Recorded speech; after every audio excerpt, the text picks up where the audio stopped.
Hello, everyone. You're listening to the Small Business Show. I'm your host, Swire Ho, the promo guy. Today, I have Courtney Harper and Dana Cadwell, and I've asked them already. They're not twins. They're a dynamic sister duo that based in North Carolina. Together, over the past 14 years, they built and started three businesses together. They're on a mission to inspire others to take big leaps, dream big dreams, and create amazing teams that grows profit and enjoyable by productive culture within business. Good morning, Courtney and Dana. Thank you. Hi. Good morning to you. Good afternoon here. We're on the East Coast. It's after lunch over here. Would you mind to tell the listener a little bit more about what you guys do and the business that you have, and why did you decided to work together? Oh, yeah. I was kind of forced to work together. It was her That's idea. Right. She's my big Coercion, sister. She coerced me into it. Yeah, but we are event planners. We started that business in 2006. And we also own a event venue in the Raleigh area of North Carolina. And we also own Hustle and Gather, which is a podcast and also a team training and speaking company that we have out of North Carolina as well. So those are our three main businesses. We actually have a fourth called Anthem House, and it's also a planning business, but it is a luxury wedding planning business. So we do a very few number of weddings, but big over the top events. So yeah. And I think we originally got into it mostly because we just thought it would be fun. We just thought it'd be kind of like a fun hobby with the idea of possibly opening a venue, but I don't know. And it just kind of snowballed from there. It was a really organic growth. And we realized, hey, we're really good at this and we really love doing this. And what kind of that entrepreneur bug kind of bit us. And we just kept opening new companies and doing new things. Biting us. Yeah. So, and we just kept on moving forward. So, but it's been fun. Yeah. Most of the time. Do you think you will stop at 4 companies? And especially I wanted to ask you, and it seems like, all the businesses that you just mentioned are busy enough. How do you manage that? Like, do you spend a little time building it up and then move on to another one, or are you still really active in the day-to-day for all the businesses that you have? That's a great question. Yeah. So some days we manage it better than others. I would say there's certainly days that you feel like the consummate fireman, like you're just putting out whatever fire is necessary at that time.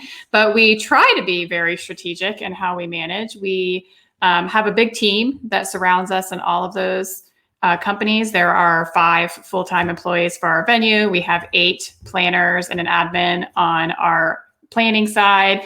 We have Dana and I probably are the most involved in Hustle and Gather. We also have a marketing director that does all of our branding and marketing and like vetting for our podcast that we do and whatnot.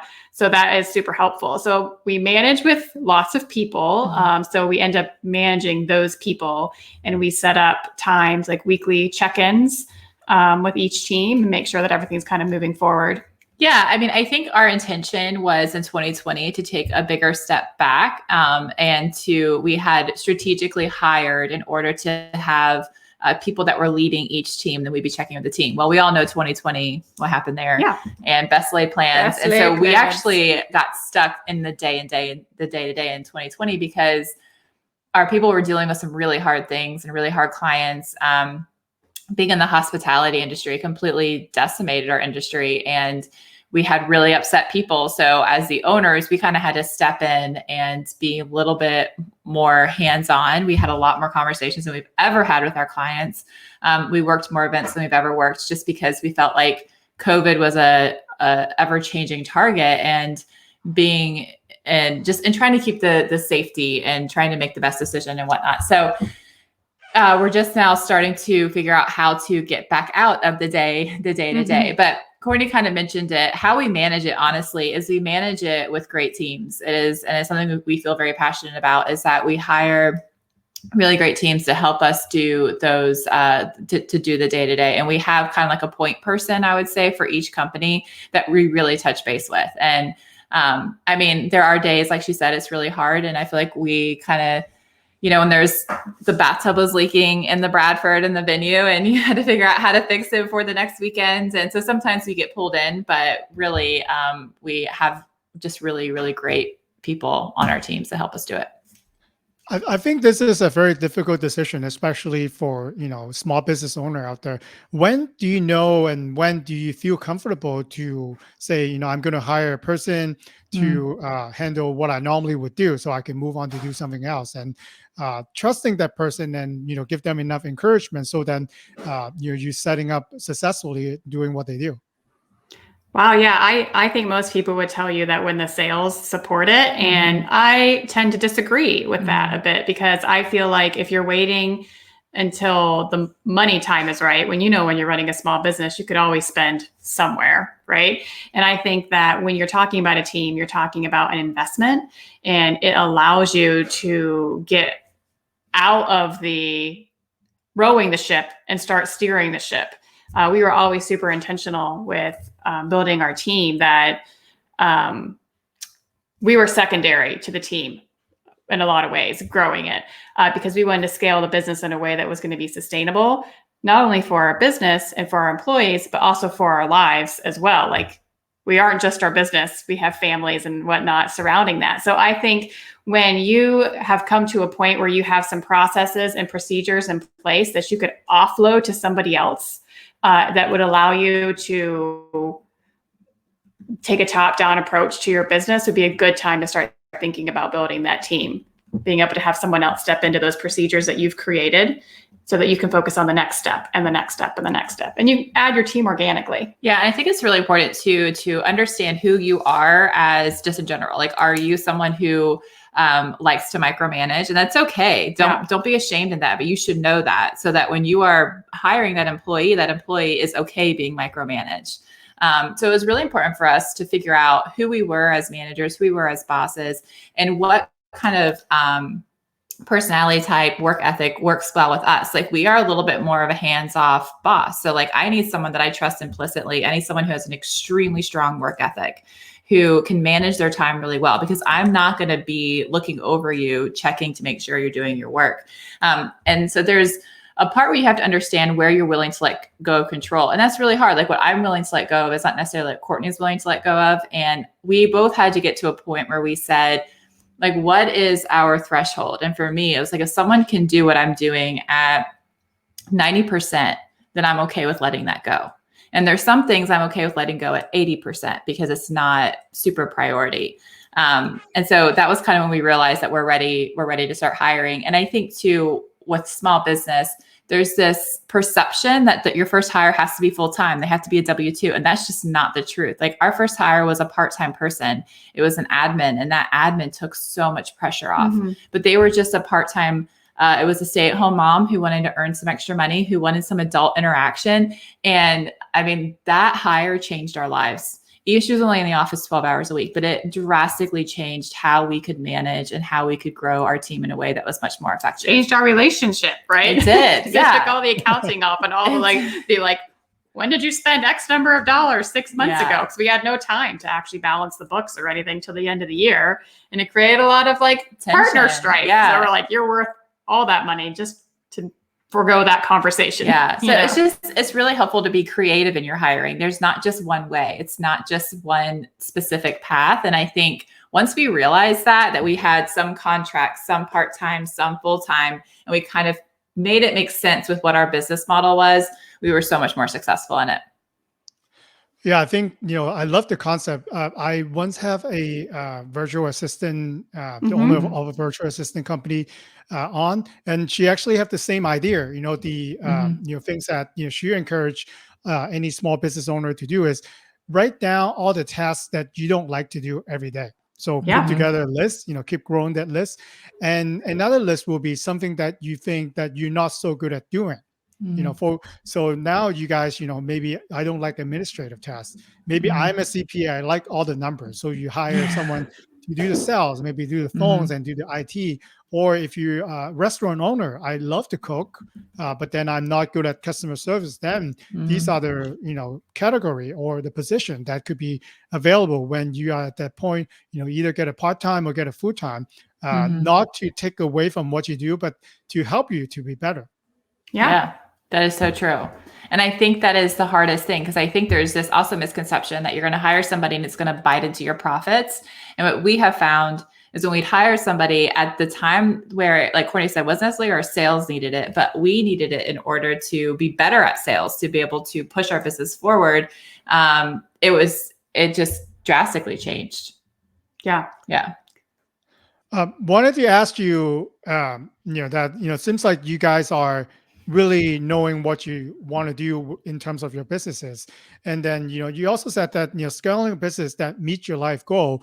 I want to ask you, as of today, September 28, 2021, what are the goals right now? And, how would you encourage and advise us to scale a business that we don't, I guess, work ourselves to death? Yeah, I think that has been our mantra. Like, we have been in the trenches where we've been busy every weekend. And I think we looked at each other at one point, we're like, this isn't what we signed on for, right? This isn't sustainable, right? There's definitely times where you're in the trenches, working it out, but that's not a sustainable life model. And I think no one goes into entrepreneurship or business so that business can run their life. They go into business a lot of times for a lifestyle. So like their life can fit into their business, or their business can fit into their life, not the other way around. So I think being mindful of what your life goals are, and that can change, right? Like sometimes your life goals are financial. So maybe it makes sense to scale back, take more profit, do more in your company. But once you get to a certain point, it makes sense to be able to delegate some of those tasks, to build that team, to train people, to put in those SOPs and the money and the processes and whatnot, so someone else can take what you do and do it for you. And it provides more life freedom. And whether you want to use that life freedom to open another business, to travel more, to raise your family, I think that's the beauty in scaling. Yeah, I totally agree. I think there came a point when we made a list of like, what do we want? What do you want this next year to look like? And every year we kind of go through that. We create the list of things we don't want to do anymore, things we want to try to. We call it the F it list. Yeah, from our dear friend Rachel Shearing gave us that the F it list. Like, I'm done with this. I don't want to do it anymore. What is on that list? And then what are some things we really want to see change? What are some things that we feel like is going to give us a better quality of life?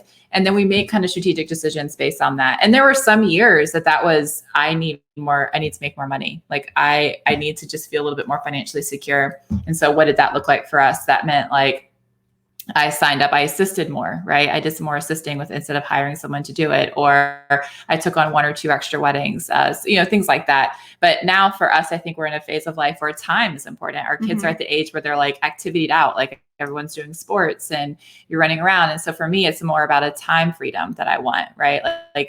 And so we had to scale, we make decisions on our business based on that. So I think it's really important to make that list and to say it out loud.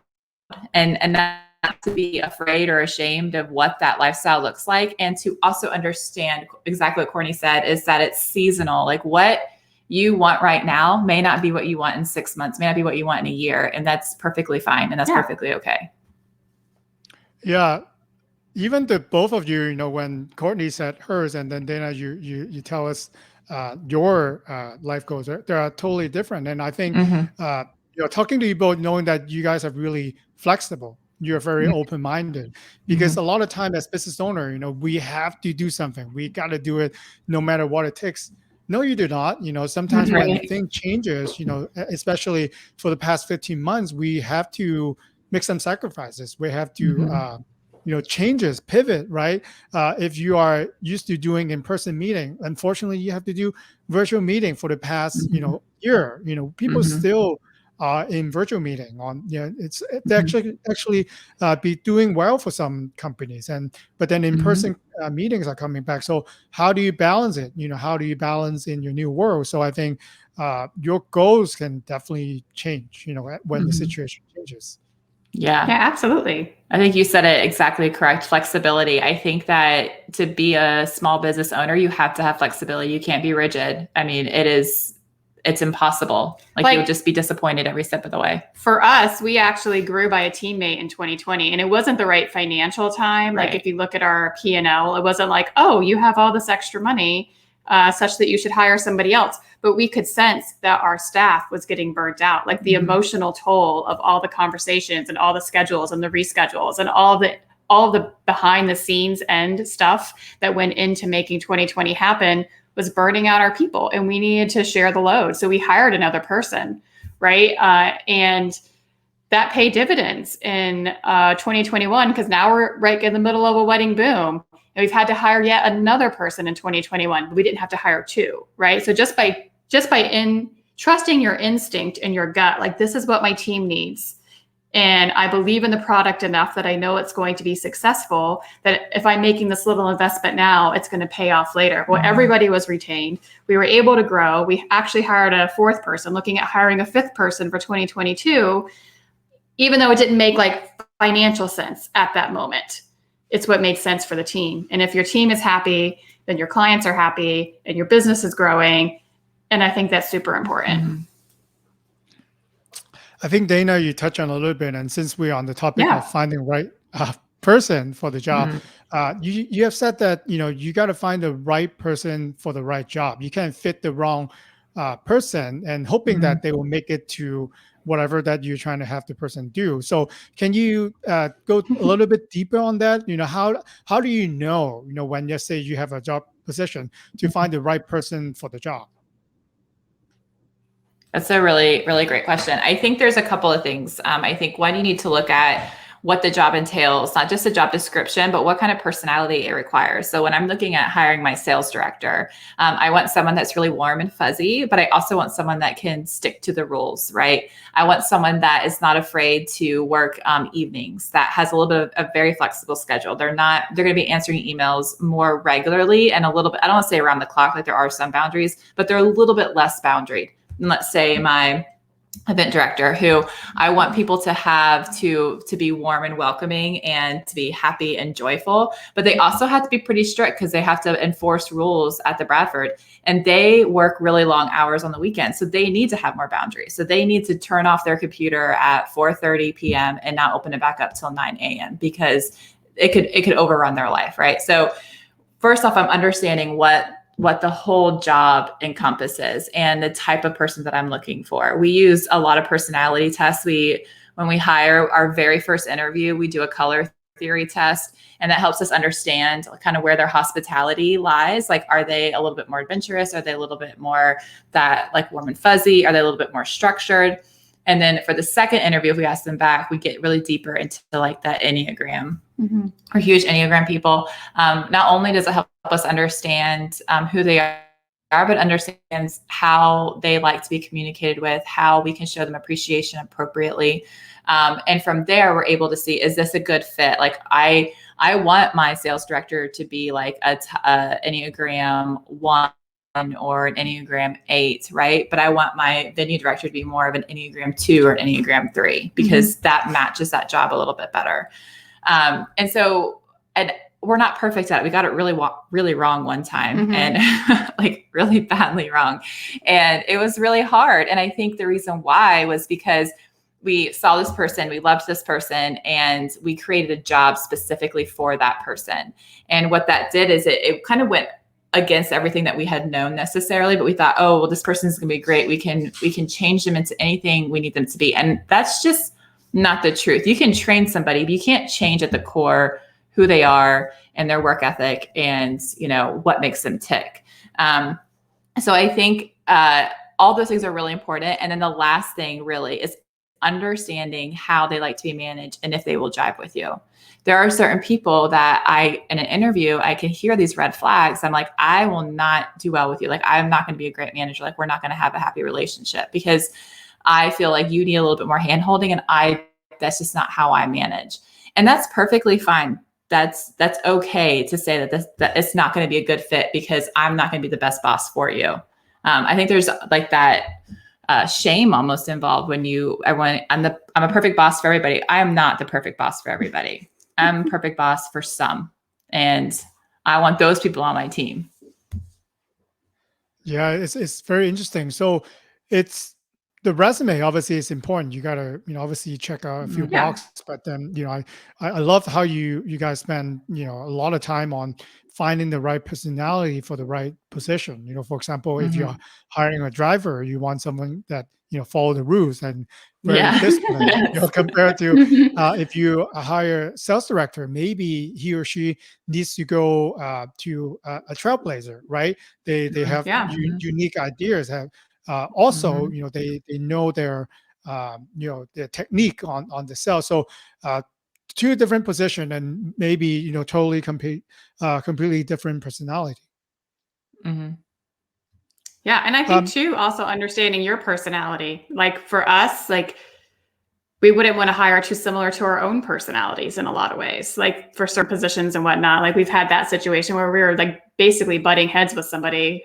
Like I'm a 7, so like the idea person, adventure. We don't need a lot of 7s on this team. Mhm. 1, like we have like ADD, and 2, I don't need anyone else's ideas. Like I have a strong idea of where we're going. So making sure that I'm not hiring a personality that's going to clash or compete with what's already on the team, I think is important. Mhm. okay. So you also touched on that. You said during the 2020, which is, I'm sure that it's hard on the event industry, actually finding another team member to offload some of the work of the employees.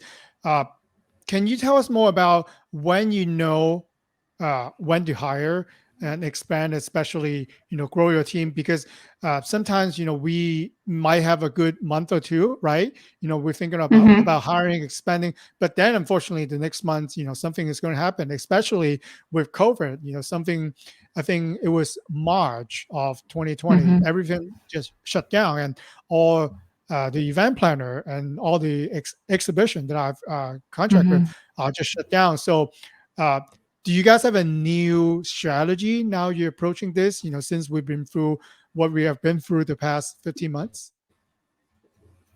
Yeah. I mean, I think that there's a lot of time that we acted in a place of scarcity.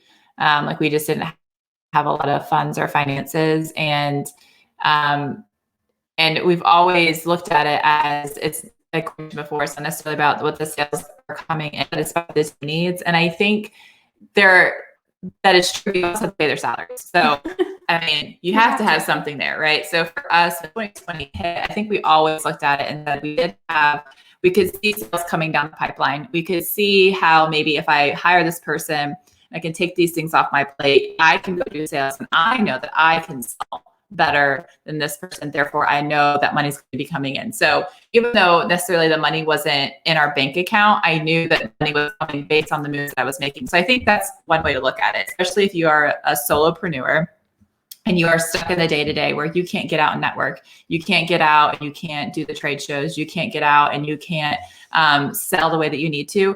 Hiring somebody so you can sell is going to create those sales. That's going to help that salary. But for us in 2020, it wasn't that issue. Our issue was maintaining a product. And what we saw is if we didn't hire somebody, our product was going to start failing. It was going to start slipping. We weren't going to be having, like, we are known for our hospitality. We are known for everything being perfect and right, like it being perfectly clean and there's no smudges anywhere and everything is exactly how it should be. And what we saw is we were getting so busy and our people were getting so emotionally burned out that we were missing these small things, right? And we weren't putting forth the same level of expertise and what's what I'm trying to think of, like perfection that we normally had.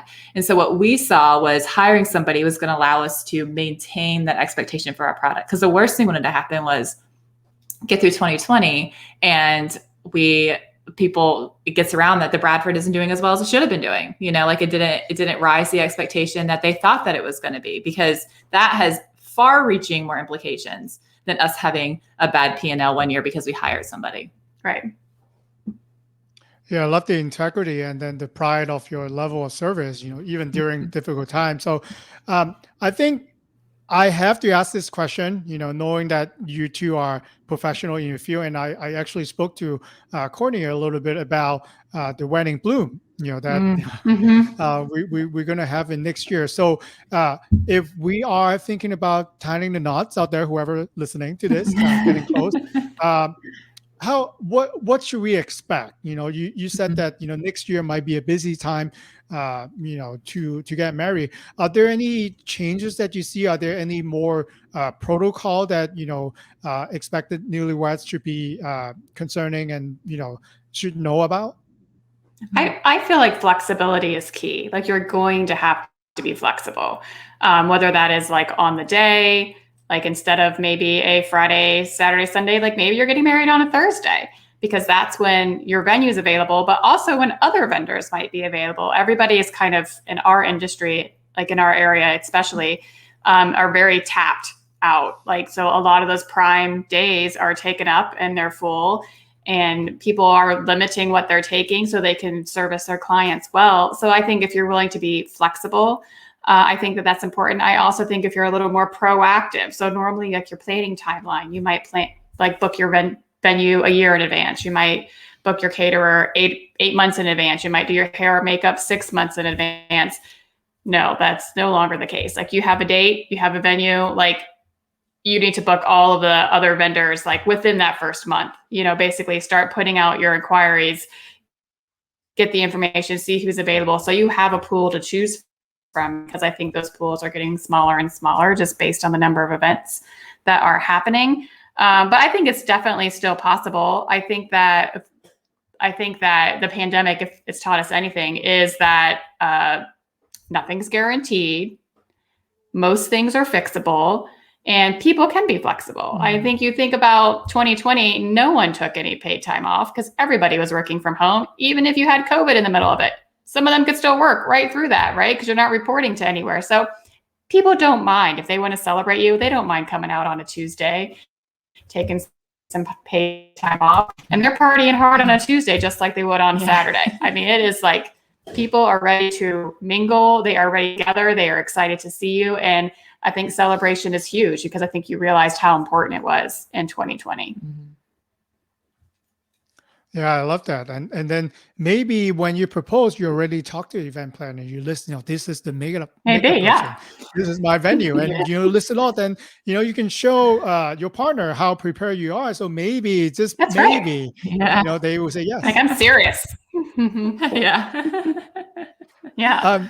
Yeah. So Courtney and Dana, for a listener who wanted to reach out more, to find out their wedding, to find out your, speaking, consulting, what would be a good way to get in touch? And, how would you suggest people to learn more about your works? Well, we're all over the Instagram. So we have at C&D Events, at the Bradford NC, at Hustle and Gather, at Anthem House. You can go to cndevents.com, and that's kind of like our main hub. You can access the Bradford website from there, Hustle and Gather and Anthem House, all from that main hub there as well. Yeah. But ways to contact, we also have our podcast, which is anywhere you get your podcast. It's Hustle and Gather with Courtney and Dana. We release episodes on Monday. And you can sign up for our newsletter and to be in the know of when those get released and what they're about. Thank you so much for, wonderful information. I do really like, how you manage and, the personality, finding. It's actually good for the owner itself and good for the potential hires. So I encourage everyone to check it out there. Maybe if you can, show us send us a link or two, so then people can also, find out if it works for them. Yeah, absolutely. Definitely. Yeah. Well, thank you so much for having us. Thank you so much again. Yeah, Courtney and Dana. All right. Thank you. Have a good rest of your day.